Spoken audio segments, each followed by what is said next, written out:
And measurement.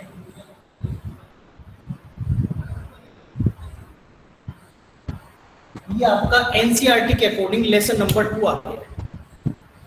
Units और measurement क्या है, यूनिट का मतलब क्या है और मेजरमेंट का मतलब क्या है। तो सबसे पहले हम यहां लेंगे फिजिकल क्वांटिटी।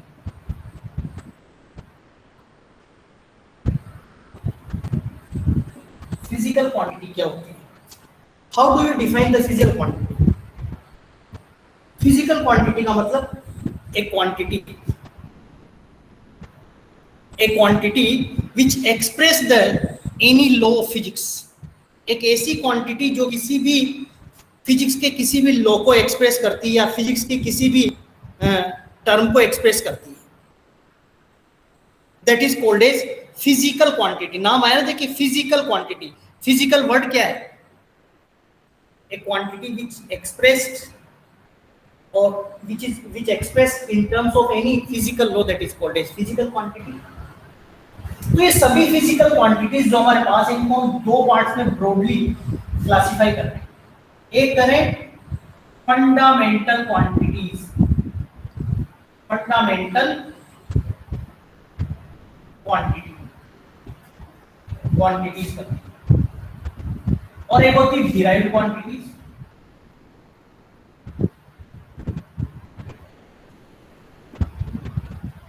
डिराइव्ड quantities,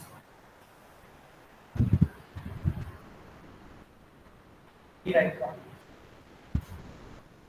देखिए fundamental quantities which are independent quantities, जो बिल्कुल इंडिपेंडेंट है, जिनको डिफाइन करने के लिए किसी और टर्म की जरूरत नहीं, दे आर फंडामेंटल। जैसे फंडामेंटल क्वांटिटीज सबसे पहले जो ट्रीट की गई थी, वो ट्रीट की गई थी मास, लेंथ और time. Initially there were only 3 fundamental quantities were there. सबसे पहले फिजिक्स में 3 ही फंडामेंटल क्वांटिटीज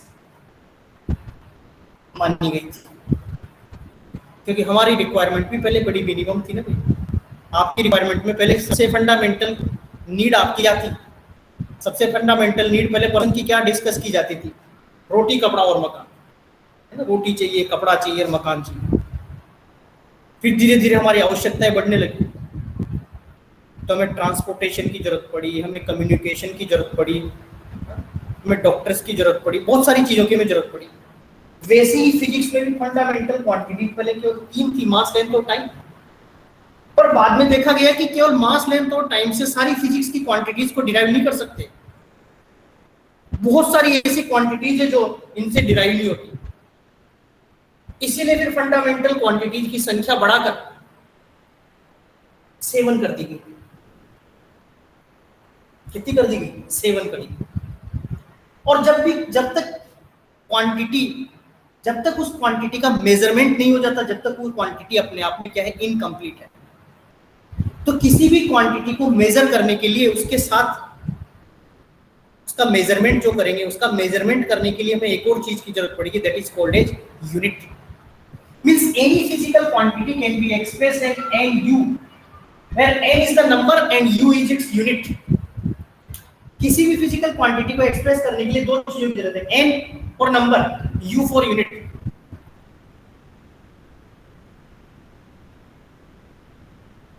जैसे 5 किलोग्राम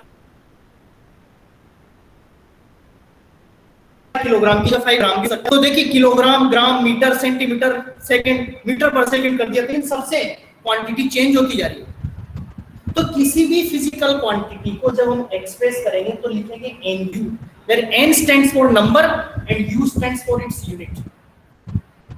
तो मैंने कहा फंडामेंटल क्वांटिटीज आपके पास जो थे वो इनिशियली 3 थी, बाद में 7 आ गई। अभी हम आगे इसको सिस्टम ऑफ यूनिट्स की हेल्प से पढ़ेंगे। And derived quantities are those quantities which are expressed in terms of fundamental quantities। derived quantities वो quantities हैं जिनको fundamental quantities की हेल्प से एक्सप्रेस किया जाता है। जैसे derived quantity जो मैंने कह दिया, मोमेंटम, वेलोसिटी, एक्सेलरेशन, फोर्स, ये तो कुछ बातें मैं ऐसे ही रूटीन में लिख रहा हूँ। इनके अलावा जो बची, जो फंडामेंटल नहीं है, वो सब डिराइव्ड है, and their corresponding unit is called as derived unit. Fundamental quantities की जो यूनिट होगी वो फंडामेंटल यूनिट, डिराइव्ड क्वांटिटीज की जो कॉरस्पॉन्डिंग यूनिट्स होगी they will be called as derived units. उनको डिराइव्ड यूनिट्स कहेंगे। जैसे मोमेंटम की यूनिट हम लिखते थे मीटर पर सेकंड लिखते हैं, सॉरी हम किलोग्राम इनटू मीटर पर सेकंड लिख देते हैं, वेलोसिटी मीटर पर सेकंड लिख देते हैं, एक्सेलरेशन को हम लिखते हैं किलोग्राम इनटू मीटर पर सेकंड स्क्वायर, या न्यूटन भी लिखते हैं, सॉरी मीटर पर सेकंड स्क्वायर, एक्सेलरेशन लिख देते हैं किलोग्राम इनटू मीटर पर सेकंड स्क्वायर, फोर्स लिख देते हैं। इस तरह से हम इनकी यूनिट लिख देते हैं। तो सबसे पहले हमें काम करना है फंडामेंटल क्वांटिटीज और फंडामेंटल यूनिट्स पे। Is it clear now? Totally quantities दो तरह की है, डिराइव्ड हम पूरी फिजिक्स में पढ़ते ही रहेंगे आगे तक, फंडामेंटल की बात हम यहां पर करते हैं। तो सबसे पहले हमारा सिस्टम यहां पर आता है, system of units. System of units, जब हम मेजरमेंट की बात कर रहे हैं ना कि फंडामेंटल क्वांटिटीज को भी मेजर करेंगे, भाई मेजर करेंगे तो स्टैंडर्ड तरीके से डिफाइन तो करना पड़ेगा ना कि क्या यूनिट वैल्यू क्या है। जैसे सिस्टम ऑफ यूनिट, इन्हीं फंडामेंटल क्वांटिटीज को एक्सप्रेस करने के लिए मैंने यूनिट्स यूज करी, उनको मैंने फंडामेंटल यूनिट्स कह दिया। तो फंडामेंटल क्वांटिटीज जब तक आपके पास तीन थी, केवल मास, लेंथ और टाइम, तो सिस्टम ऑफ यूनिट्स में पहला सिस्टम ऑफ यूनिट्स जो ओरिजिनेट हुआ था वो था MPS system of units. MPS system, where M stands for meter, K stands for kilogram and S stands for second। तो देखिए पहला भाई सिस्टम ऑफ यूनिट्स में अगर आपके पास फंडामेंटल क्वांटिटीज तीन ही थी, तो तीनों की देखिए, the unit used to measure the mass is kilogram, the unit used to measure the length is metre, and the unit used to measure the time is second. तीनों क्वांटिटीज को measure करने के लिए तीनों तरह की यूनिट्स होगी आपके पास, मीटर, किलोग्राम एंड सेकंड। तो ये सबसे पहला सिस्टम ऑफ यूनिट था आपके पास, एमकेएस सिस्टम ऑफ यूनिट। दूसरा सिस्टम ऑफ यूनिट उसी टाइम पर जो आया उसको कहा गया सीजीएस सिस्टम ऑफ यूनिट। देखिए सीजीएस का मतलब क्या है? C means centimetre, G means gram and S means second, यानी कि सेंटीमीटर, ग्राम और सेकंड, यानी कि मास को मेजर किया जाएगा ग्राम्स में, लेंथ को मेजर किया जाएगा सेंटीमीटर में, और टाइम को मेजर किया जाएगा किसमें? सेकंड्स में। तो ये दूसरी सिस्टम ऑफ यूनिट आई थी, सीजीएस सिस्टम ऑफ, जब तक फंडामेंटल क्वांटिटीज तीन ही है। तीसरा सिस्टम ऑफ यूनिट जो था उसको कहते हैं FPS system. This is also called a British system.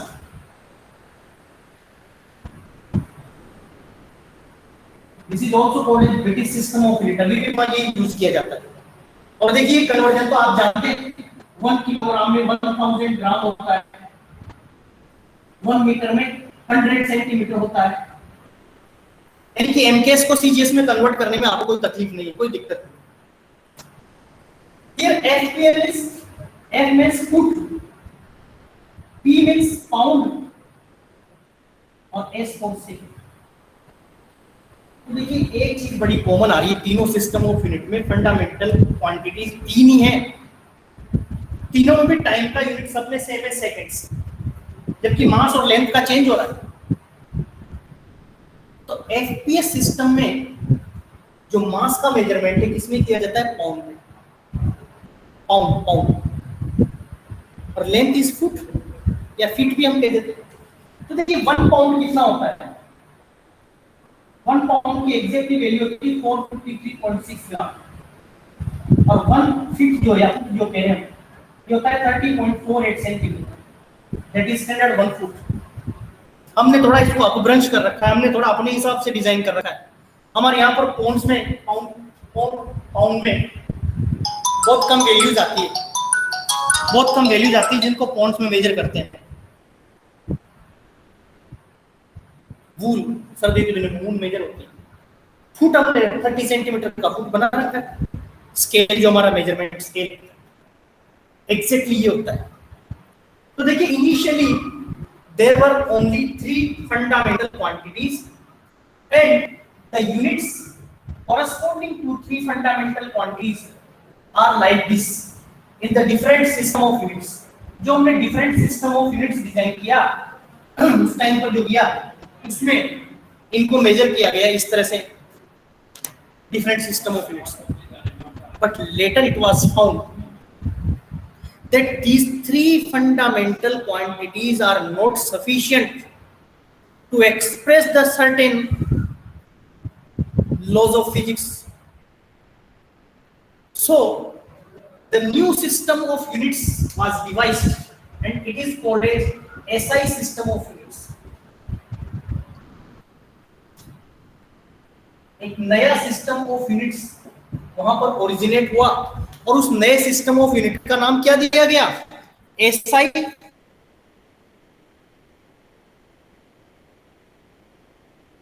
System of international डी यूनिट्स। इसका पूरा फॉर्म है सिस्टमी डी इंटरनेशनल यूनिट्स।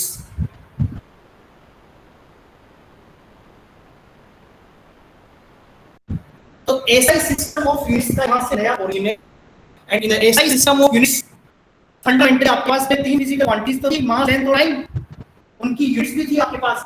एक्चुअली इस SI system of unit is the modified system form of NKS system unit. NKS जो 3 unit थी mass length और time की वो तो इसमें वही रही। 4 another physical quantities are introduced. 4 physical quantities और ऐड की और उन 4 फिजिकल क्वांटिटीज की कोरस्पोंडिंग 4 यूनिट्स और आ गई। 4 फिजिकल क्वांटिटी की 4 यूनिट यहां पर और आ गई। तो 4 नई फिजिकल क्वांटिटी कौन कौन सी इंट्रोड्यूस की गई उसके बारे में हम यहां पर देखते हैं कि जैसे वहां मास लेंथ और टाइम था तो चौथे नंबर पे कौन सी क्वांटिटी आई, 5 पे कौन सी आई, 6 पे कौन सी आई, 7 पे कौन सी आई, ये हम जानते हैं एसआई सिस्टम ऑफ यूनिट। तो एसआई सिस्टम के बारे में जानिए। देखिए कि this SI system of unit, जो एसआई सिस्टम ऑफ यूनिट है ये एक इसका एसआई वर्ड फ्रेंच है। कई बार इसका 1 मार्क का क्वेश्चन पूछते हैं एसआई की फुल फॉर्म क्या है। तो system internationally D units, system SYSTME D internationally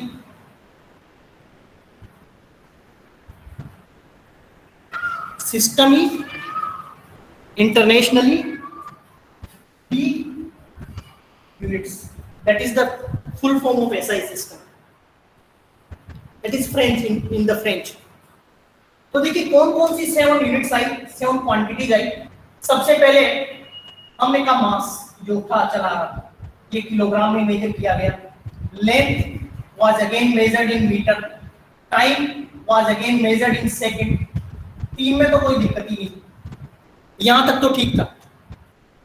but नई फिजिकल क्वांटिटीज कौन सी आई देखिए, कौन सी इंट्रोड्यूस करी? Electric current, one of the very important. और इलेक्ट्रिक करंट की यूनिट दी गई एम्पियर। इलेक्ट्रिक करंट नया इंट्रोड्यूस हुआ and its unit is ampere. Electric current की यूनिट क्या हुई? एम्पियर। 4th quantity. ऐसे ही 5th क्वांटिटी आई टेम्परेचर, और टेम्परेचर की यूनिट डिवाइस की गई केल्विन। अभी बताएंगे आपको आगे, सेल्सियस सेंटीग्रेड नहीं आया, क्या आया? केल्विन आया। ये देखिए मैं यहां अंडरलाइन कर रहा हूं, केल्विन। नई क्वांटिटी आई कौन सी? टेम्परेचर। टेम्परेचर को मेजर किया गया केल्विन। देखिए 6 नंबर पर एक नई फिजिकल क्वांटिटी और यूज की गई जिसको यूज किया गया ल्यूमिनियस इंटेंसिटी।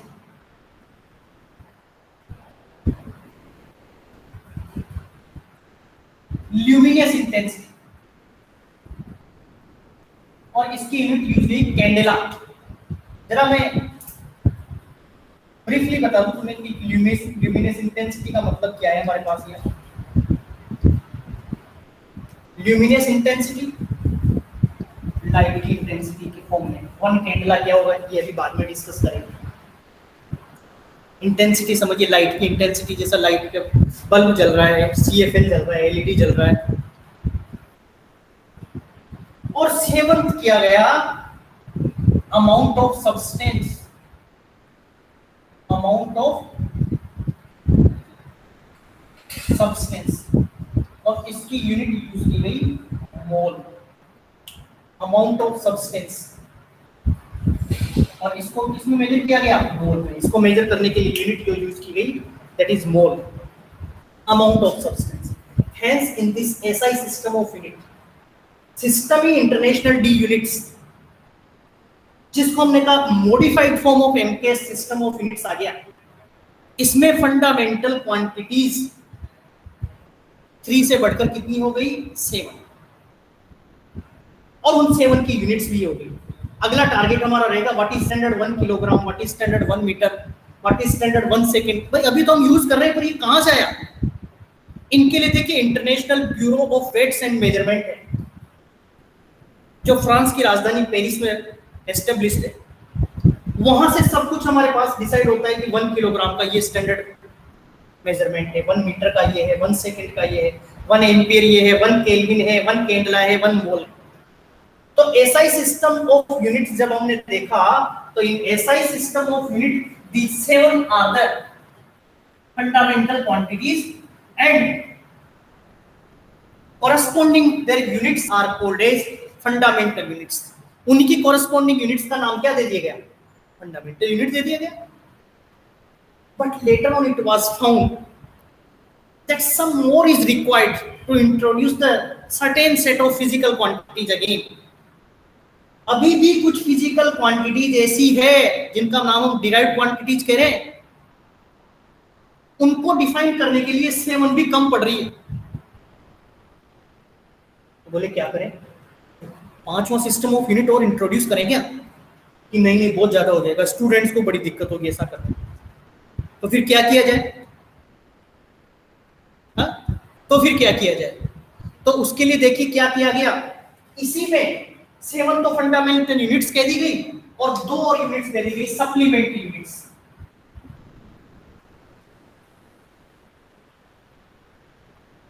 नाम सुना है ना आपने सप्लीमेंट्री? सप्लीमेंट्री कब आती है? जब बच्चे का साल बचाना हो, कि एक आध सब्जेक्ट में फेल हो तो यार सारे के सारे पेपर अगले साल देगा, यार इन 2 सब्जेक्ट का पेपर कंपार्टमेंट में सप्लीमेंट्री दे दो, पास हो जाएगा, अगले साल निकल जाएगा। ठीक उसी तरह से नया सिस्टम 5वां नहीं है, इसी में 2 सप्लीमेंट्री यूनिट्स और ऐड कर दी गई, और उन 2 सप्लीमेंट्री यूनिट्स के नाम पर वो भी ऐसा ही सिस्टम में आएगी, क्योंकि कुछ फिजिकल क्वांटिटीज को डिफाइन करने में अभी भी जरूरत महसूस हो रही थी। तो सप्लीमेंट्री यूनिट्स में लिया गया एंगल, और एंगल की यूनिट यूज की गई रेडियन। एंगल, प्लेन एंगल आप लिखते हैं angle is equals to arc upon radius, और दूसरा यूज किया गया सॉलिड एंगल। सॉलिड एंगल, एक एंगल, दूसरा सॉलिड एंगल। तो देखिए एंगल को मेजर करने के लिए जो यूनिट यूज की गई, एंगल के लिए रेडियन और सॉलिड एंगल के लिए स्टेरेडियन। सॉलिड एंगल के लिए जो यूनिट यूज की गई इसका नाम क्या दे दिया? स्टेरेडियन। देखिए कितना अच्छा हुआ। अगर हम 5वां सिस्टम और डिफाइन करते, मतलब उस टाइम पर जो ब्रिलियंट साइंटिस्ट थे वो सोचते 5 और लेते, तो बोले 7 की जगह 9 कर दो यार, तुम्हारे लिए फिर एक नई मुसीबत खड़ी हो जाती। तो उसी में इंट्रोड्यूस कर दिया सप्लीमेंट यूनिट्स और 2 फिजिकल क्वांटिटी और डाल दी, एंगल और सॉलिड एंगल। यहां भी हम पढ़ेंगे एंगल की यूनिट रेडियन होती तो 1 रेडियन का मतलब क्या है, सॉलिड एंगल की यूनिट स्टेरेडियन होती तो 1 स्टेरेडियन का मतलब क्या है। पर पहले थोड़ा सा हल्का सा ये जान लें, what is the difference between angle and solid angle. तो देखिए दोनों ज्योमेट्री की चीजें, एक होता है प्लेन ज्योमेट्री, एक होता है सॉलिड ज्योमेट्री, 2D और 3D। प्लेन ज्योमेट्री में सर्कल के सेंटर पर कोई भी जो आर्क होता है, सर्कल का जो सर्कमफेरेंस में से कोई सा भी एक आर्क ले लें, वो आर्क जो सेंटर पर एंगल बनाता है उसको हम रेडियन में मेजर करते हैं। नेचुरल है, करते हैं। उसी तरह से जो सॉलिड ज्योमेट्री होती है, प्लेन ज्योमेट्री को सर्कल की हेल्प से डिफाइन करते हैं और सॉलिड ज्योमेट्री को स्फेयर से डिफाइन करते हैं। 3D में आ गया।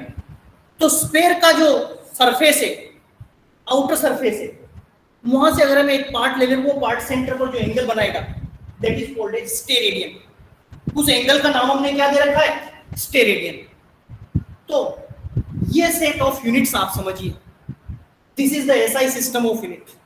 तो आज हम इस क्लास में यहीं तक इनके बारे में बात करेंगे कि 7 इनकी फंडामेंटल यूनिट्स हो गई, 2 सप्लीमेंट्री यूनिट्स हो गई। हमने जो नया सिस्टम ऑफ यूनिट लिया, उस नए सिस्टम ऑफ यूनिट में हमने क्या कर दिया, 3 की जगह कितना हो गया, 7 फंडामेंटल क्वांटिटीज हो गई, और 7 फंडामेंटल क्वांटिटीज की कोरस्पॉन्डिंग जो यूनिट्स हो गई वो 7 फंडामेंटल यूनिट्स